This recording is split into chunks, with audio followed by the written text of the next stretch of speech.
as I was saying on the previous video, when you say that, when you curse your gifts, you're saying that nature deprived me of something essential for what that I need to achieve what it put me here to do. And I want to encourage you today. You may have to repackage your gifts. You may have to represent or represent yourself in a different way, but you have the right gifts. You have the right conditions that are conducive, that will conduct you to your greatness.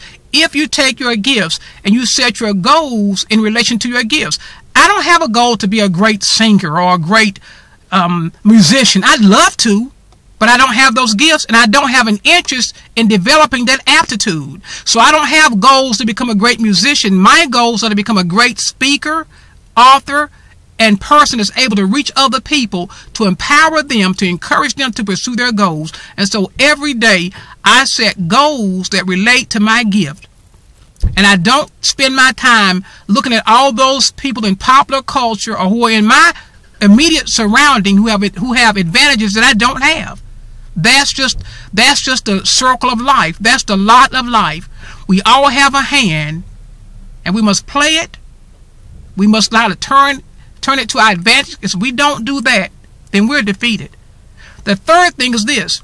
We have to look at our gifts, our goals, and then finally, what is our grade? See, Plato has this thing called the myth of the metals in his Republic. And it was really a kind of a shorthand way to get people to accept their social status. He said that some people have gold souls. They were the elite, the aristocrats, the rich people of that day. Some had silver souls. They were your leaders and your managers and your administrators. And then some had brass souls, and those are your foot soldiers, your workers, your popular culture, your mass menials of those people who were not really going to ever do anything. But in order to get them to accept their state, he had to create that mythology to make them understand. Sorry, you have a brass soul. You were not meant for greatness. And see, we have the same thing in our culture. We sometimes create our systems and our symbols to help people embrace a psyche that you don't have what it takes to achieve greatness. And I want to say this, I reject that wholesale, but you do have to understand, what is your grade? Are you really capable of achieving what we would really call greatness? I don't mean greatness according to your own definition, but what society says is great. Do you have that texture? Do you have that architecture? Do you have that infrastructure? Do you have that kind of preparation? Do you have a historic sense of right? A heroic sense of right? How do you view life? Are you looking to get short-term reward and long-term praise? Are you working for something that is transcendent? What is your grade? Because a lot of times we see things, we see people on television and on media, and we say, you know what, I want that.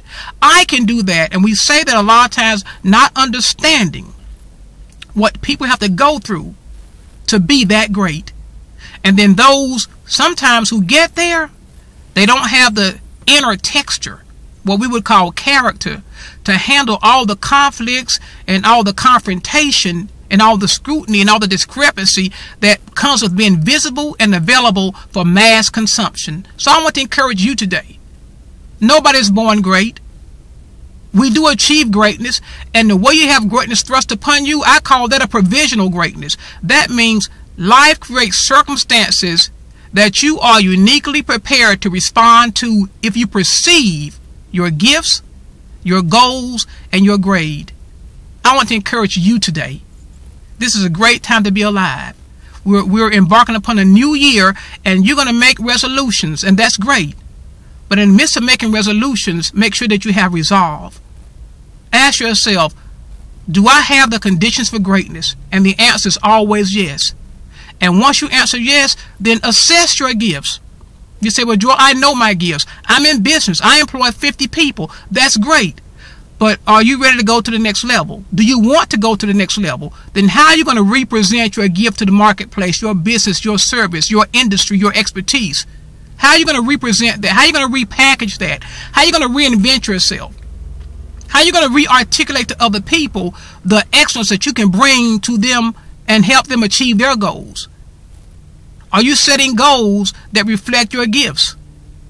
Are you setting goals that reflect your gift as they have been repackaged? Or do you have the same goals with the repackaged gift? And if you do that, there's mission misalignment. There's got to be an alignment with your new way you package your gifts and the goals you set. And finally, know your grade. Know what you're made of. Know what you're capable of. Don't settle for less than what you believe in your heart and your soul and your mind that you have the instinctive, innate ability to accomplish.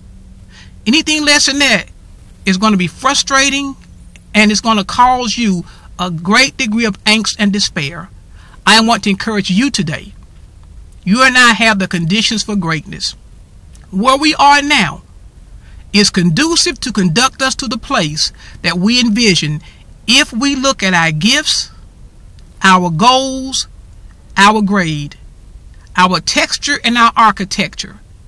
Not just our talent, not just our temperament, but also recognizing and respecting the timing of nature to bring us forward. And if you and I do that, I believe that 2014 will be the year we've always been waiting on. This has been the Voice of Greatness broadcast. My name is Joel Bryant. Until next time, I want you to have a greatness week, because you can.